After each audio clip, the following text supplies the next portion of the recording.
James wrote to the believers, "Consider it pure joy, my brothers and sisters, whenever you face trials of many kinds, because you know that the testing of your faith produces perseverance. Let perseverance finish its work, so that you may be mature and complete, lacking nothing." It is a great honor to be back in Ebenezer Baptist Church, in the pulpit of its greatest pastor, Dr. Martin Luther King Jr., to pay my respects to perhaps his finest disciple, an American whose faith was tested again and again to produce a man of pure joy and unbreakable perseverance, John Robert Lewis. To those who have spoken, to Presidents Bush and Clinton, Madam Speaker, Reverend Warnock, Reverend King, John's family, friends, his beloved staff, Mayor Bottoms, I've come here today because I, like so many Americans, owe a great debt to John Lewis and his forceful vision of freedom. You know, this country is a constant work in progress. We're born with instructions to form a more perfect union. Explicit in those words is the idea that we're imperfect, that what gives each new generation purpose is to take up the unfinished work of the last and carry it further than any might have thought possible. John Lewis, first of the Freedom Riders, head of the Student Nonviolent Coordinating Committee, youngest speaker at the March on Washington, leader of the march from Selma to Montgomery, member of Congress representing the people of this state and this district for 33 years, mentor to young people, including me at the time, until his final day on this earth. He not only embraced that responsibility, but he made it his life's work, which isn't bad for a boy from Troy. John was born into modest means. That means he was poor.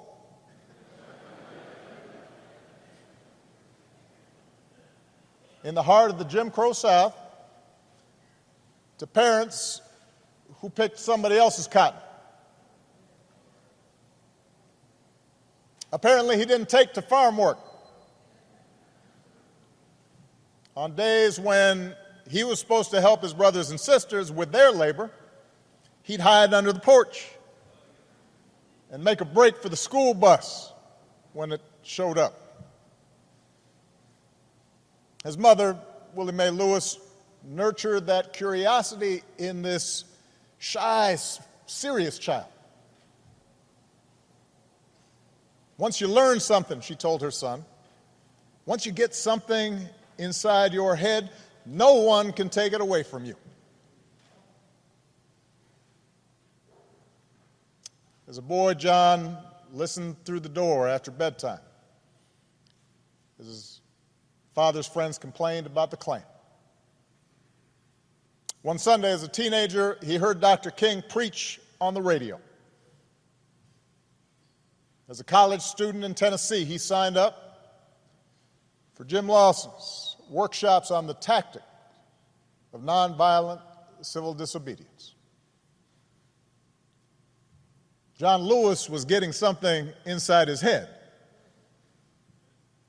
an idea he couldn't shake, took hold of him, that nonviolent resistance and civil disobedience were the means to change laws, but also change hearts and change minds and change nations and change the world.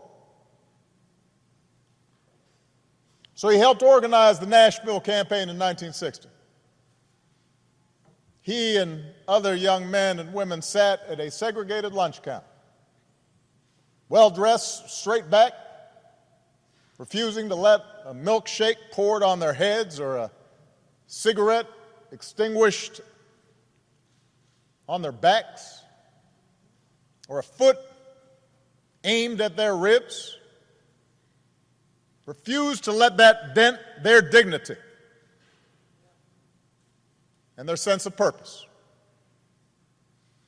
And after a few months, the Nashville campaign achieved the first successful desegregation of public facilities in any major city in the South.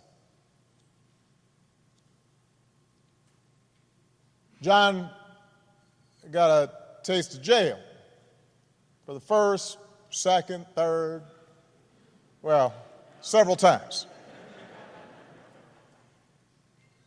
But he also got a taste of victory, and it consumed him with righteous purpose.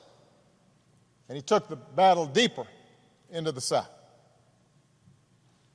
And that same year, just weeks after the Supreme Court ruled that segregation of interstate bus facilities was unconstitutional, John and Bernard Lafayette bought 2 tickets, climbed aboard a Greyhound, sat up front, and refused to move.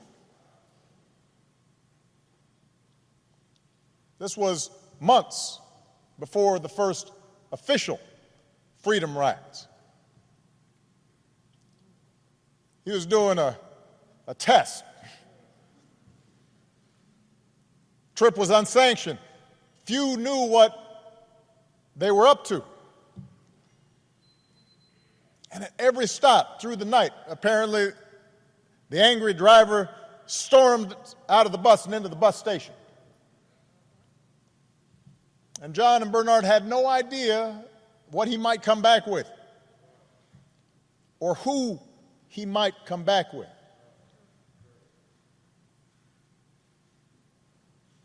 Nobody was there to protect them. There were no camera crews to record events.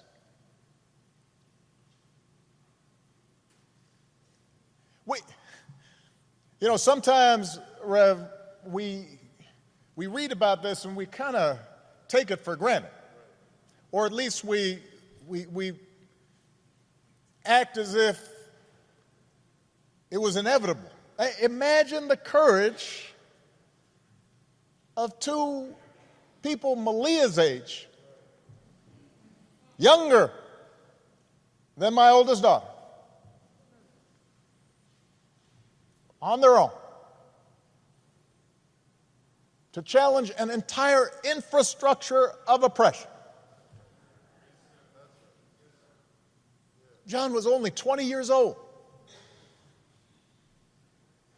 but he pushed all 20 of those years to the center of the table, betting everything, all of it, that his example could challenge centuries of convention and generations of brutal violence and countless daily indignities suffered by African Americans. Like John the Baptist preparing the way, like those Old Testament prophets speaking truth to kings. John Lewis did not hesitate, and he kept on getting on board buses and sitting at lunch counters, got his mugshot taken again and again, marched again and again on a mission to change America.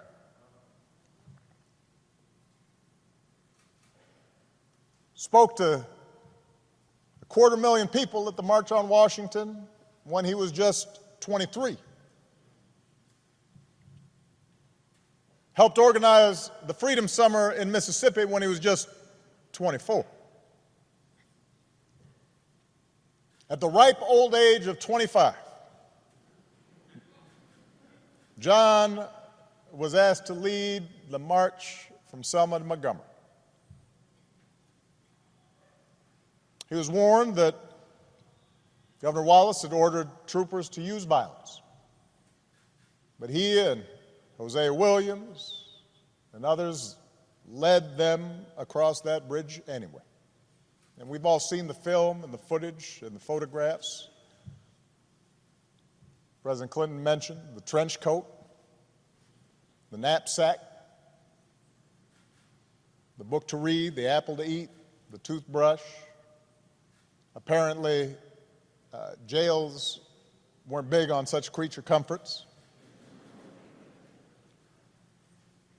And you look at those pictures, and John looks so young, and he's small in stature,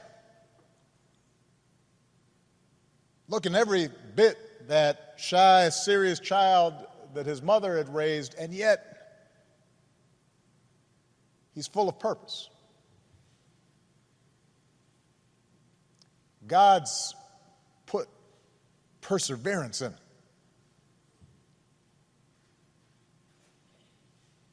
And we know what happened to the marchers that day. Their bones were cracked by billy clubs, their eyes and lungs choked with tear gas. They knelt to pray, which made their heads easier targets. And John was struck in the skull, and he thought he was going to die. Surrounded by the sight of young Americans gagging and bleeding and trampled. Victims in their own country of state-sponsored violence. And the thing is, I imagine initially that day, the troopers thought they'd won the battle.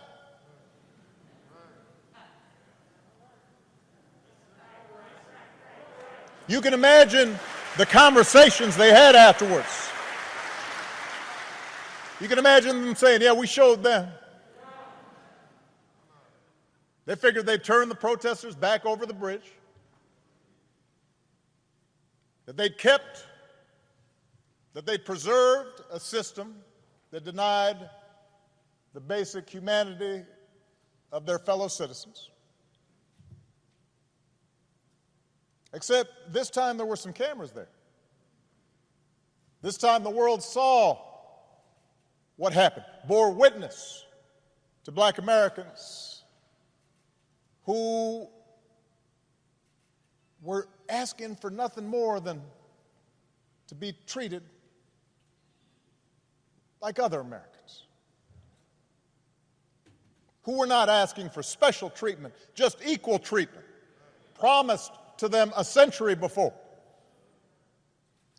and almost another century before that. And when John woke up and checked himself out of the hospital, he would make sure the world saw a movement that was, in the words of Scripture, hard pressed on every side, but not crushed. Perplexed, but not in despair. Persecuted, but not abandoned. Struck down, but not destroyed.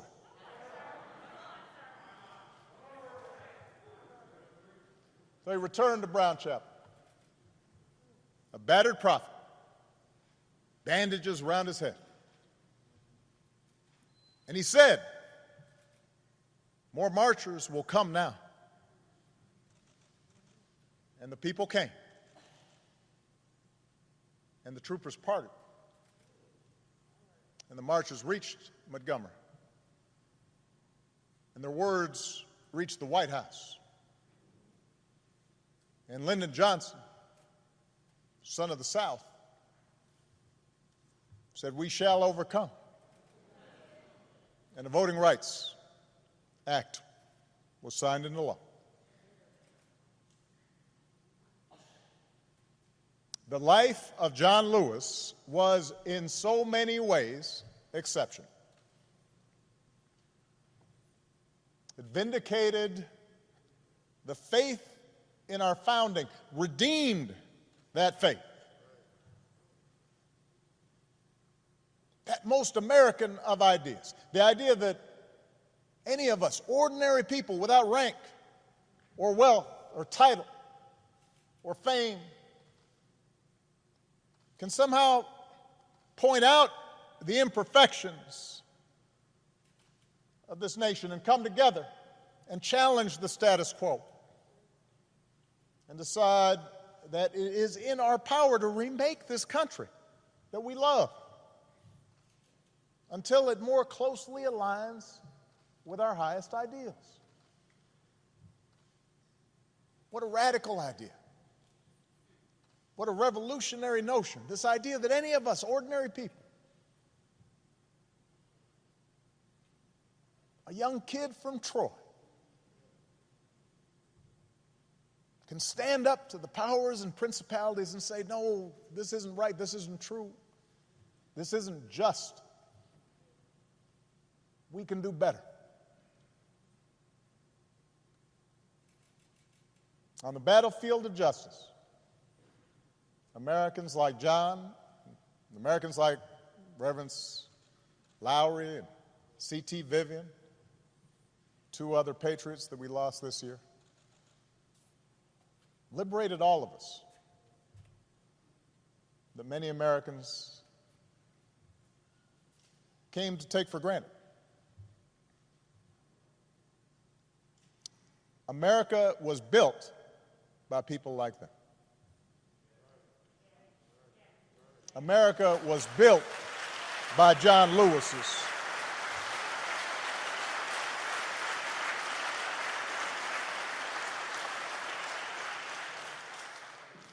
He, as much as anyone in our history, brought this country a little bit closer to our highest ideals. And someday when we do finish that long journey towards freedom, when we do form a more perfect union, whether it's years from now or decades or even if it takes another 2 centuries, John Lewis will be a founding father of that fuller, fairer, better America.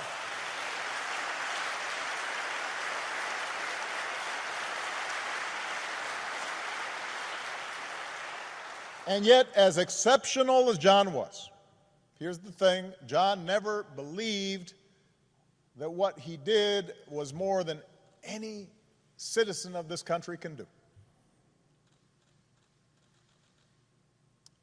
I mentioned in the statement the day John passed, the thing about John was just how gentle and humble he was.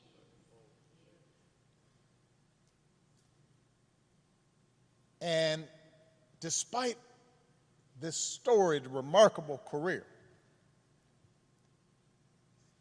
he treated everyone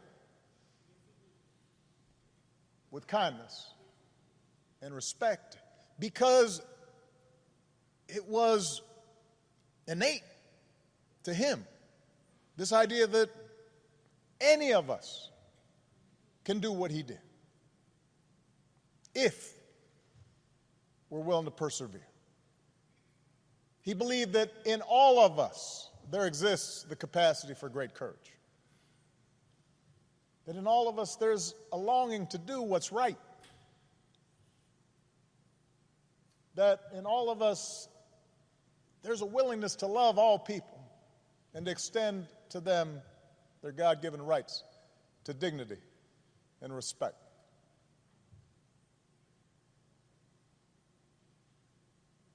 So many of us lose that sense. It's taught out of us. We start feeling as if, in fact, we can't afford to extend kindness or decency to other people. That we're better off if we're above other people and looking down on them. And so often that's encouraged in our culture. But John always said, he always saw the best in us. And he never gave up and never stopped speaking out because he saw the best in us. He believed in us even when we didn't believe in ourselves. And as a congressman, he didn't rest. He kept getting himself arrested. As an old man, he didn't sit out any fight. Sat in all night long on the floor of the United States Capitol. I know his staff was stressed.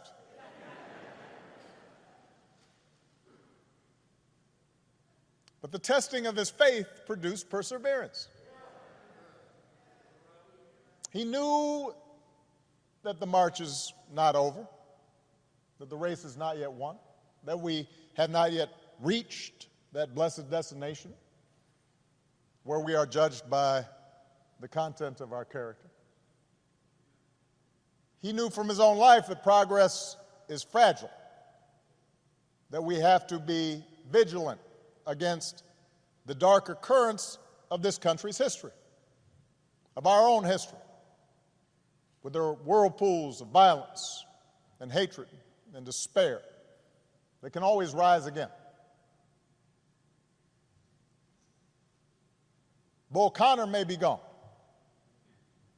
but today we witness with our own eyes police officers kneeling on the necks of black Americans. George Wallace may be gone, but we can witness our federal government sending agents to use tear gas and batons against peaceful demonstrators.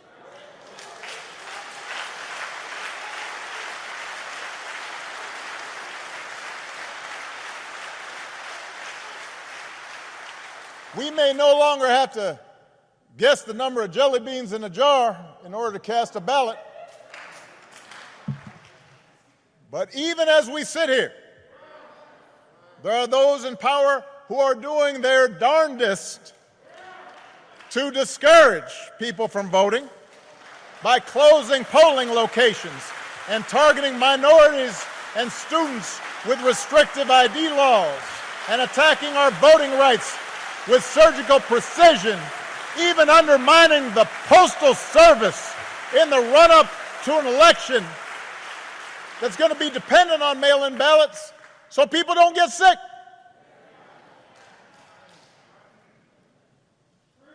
Now, I know this is a celebration of John's life.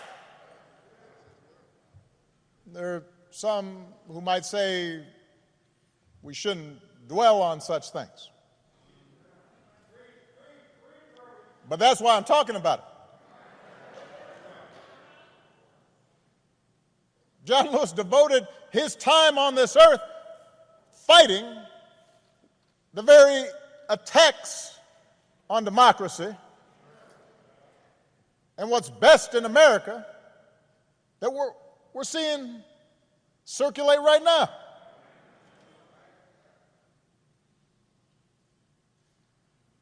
He knew that every single one of us has a God-given power, and that the fate of this democracy depends on how we use it.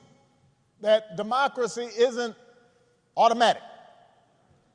It has to be nurtured.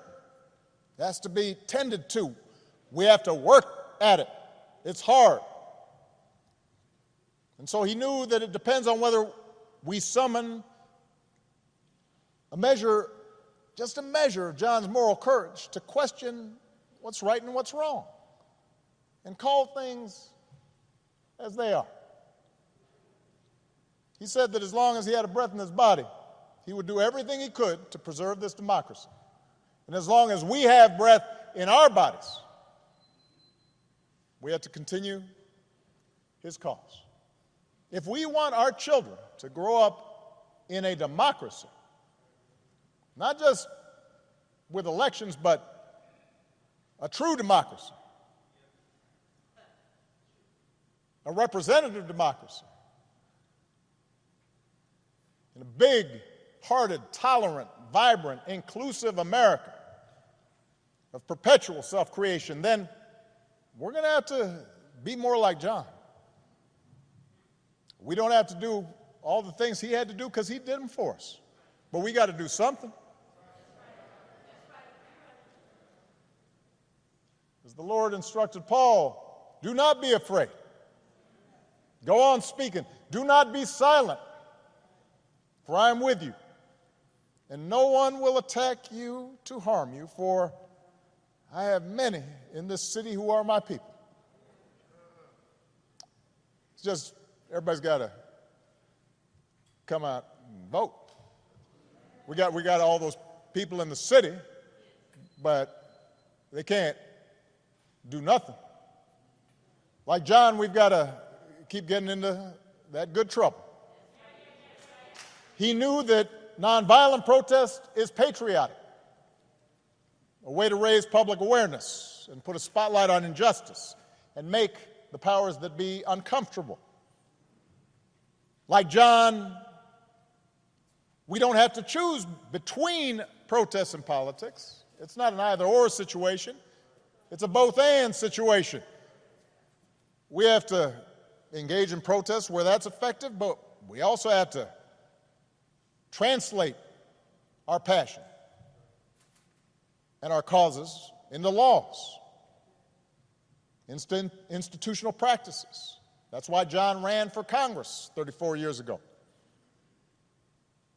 Like John, we've got to fight even harder for the most powerful tool that we have, which is the right to vote.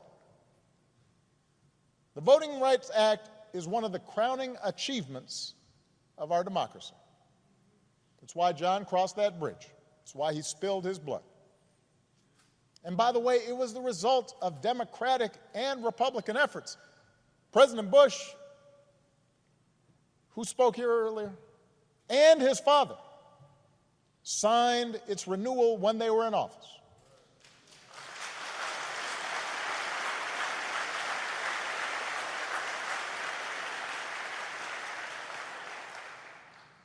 President Clinton didn't have to because it was the law when he arrived, so instead he made a law to make it easier for people to register to vote.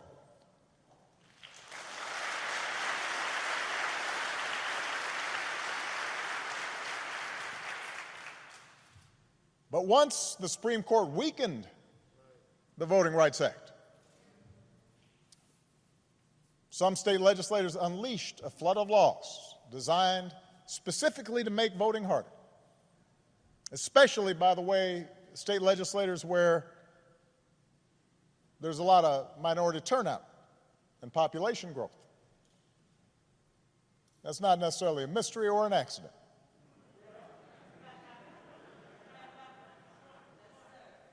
It was an attack on what John fought for. It was an attack on our democratic freedoms.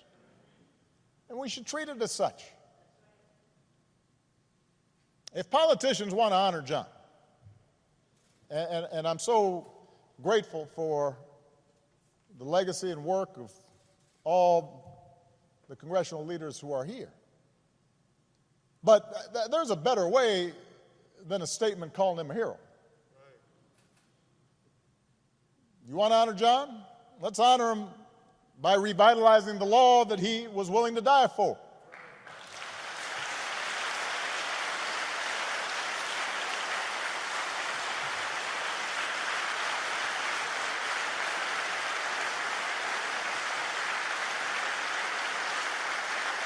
And by the way, naming it the John Lewis Voting Rights Act, that is a fine tribute. But John wouldn't want us to stop there, just trying to get back to where we already were. Once we pass the John Lewis Voting Rights Act, we should keep marching to make it even better by making sure every American is automatically registered to vote, including former inmates who've earned their second chance. By adding polling places and expanding early voting and making Election Day a national holiday. So if you are somebody who's working in a factory, or you're a single mom who's got to go to her job and doesn't get time off, you can still cast your ballot by guaranteeing that every American citizen has equal representation in our government, including the American citizens who live in Washington, D.C. and in Puerto Rico. They're Americans.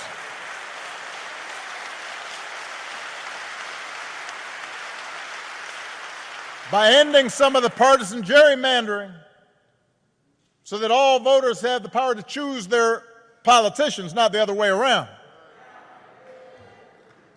And if all this takes eliminating the filibuster, another Jim Crow relic, in order to secure the God-given rights of every American, then that's what we should do.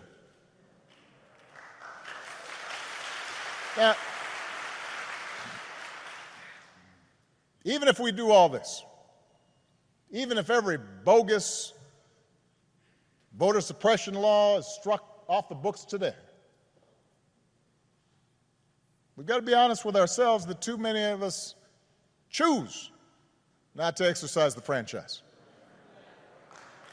Too many of our citizens believe their vote won't make a difference, or they buy into the cynicism that, by the way, is the central strategy of voter suppression, to make you discouraged, to stop believing in your own power. So we're also going to have to remember what John said. If you don't do everything you can do to change things, then they will remain the same. You only pass this way once. You have to give it all you have. As long as young people are protesting in the streets, hoping real change takes hold, I'm hopeful, but we can't casually abandon them at the ballot box. Not when few elections have been as urgent on so many levels as this one. We can't treat voting as an errand to run if we have some time. We have to treat it as the most important action we can take on behalf of democracy. And like John, we have to give it all we have.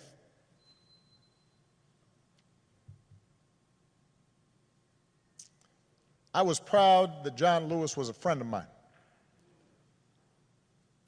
I met him when I was in law school. He came to speak. And I went up and I said, Mr. Lewis, you are one of my heroes.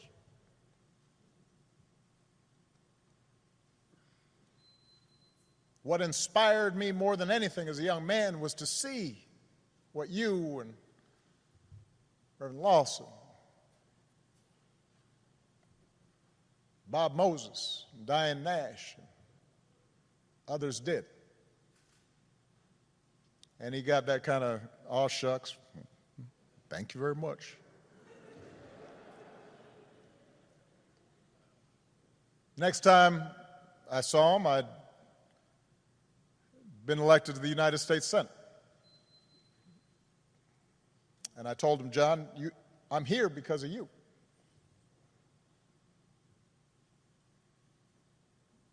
And on Inauguration Day in 2009,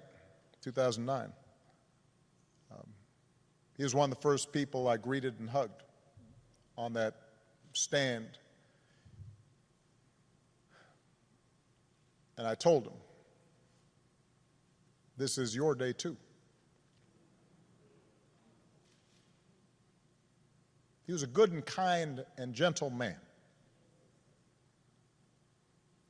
and he believed in us, even when we don't believe in ourselves. And it's fitting that the last time John and I shared a public forum was on Zoom. And I'm pretty sure neither he nor I set up the Zoom call because we didn't know how to work it. There's a virtual town hall with a gathering of young activists who had been helping to lead this summer's demonstrations in the wake of George Floyd's death. And afterwards, I spoke to John privately, and he could not have been prouder to see this new generation of activists standing up for freedom and equality, a new generation that was intent on voting and protecting the right to vote, in some cases a new generation running for political office. And I told him, all those young people, John, of every race and every religion, from every background and gender and sexual orientation, John, those are your children. They learned from your example, even if they didn't always know it. They had understood through him what American citizenship requires, even if they'd only heard about his courage through the history books. By the thousands, faceless, anonymous, relentless young people, black and white, have taken our whole nation back to those great wells of democracy which were dug deep by the founding fathers in the formulation of the Constitution and the Declaration of Independence. Dr. King said that in the 1960s, and it came true again this summer. We see it outside our windows in big cities and rural towns, in men and women, young and old, straight Americans and LGBTQ Americans, blacks who long for equal treatment, and whites who can no longer accept freedom for themselves while witnessing the subjugation of their fellow Americans.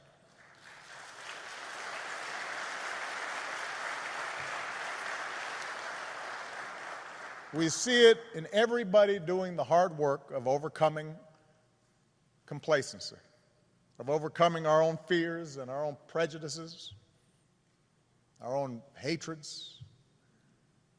You see it in people trying to be better, truer versions of ourselves. And that's what John Lewis teaches us. That's where real courage comes from, not from turning on each other,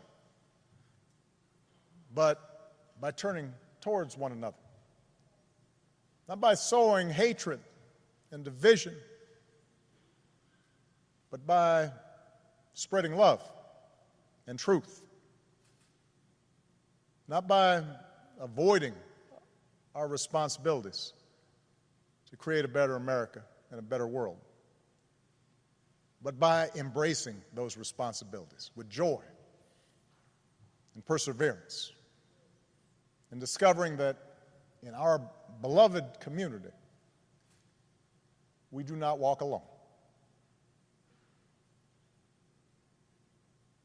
What a gift John Lewis was. We are all so lucky to have had him walk with us for a while and show us the way. God bless you all. God bless America. God bless this gentle soul who pulled it closer to its promise.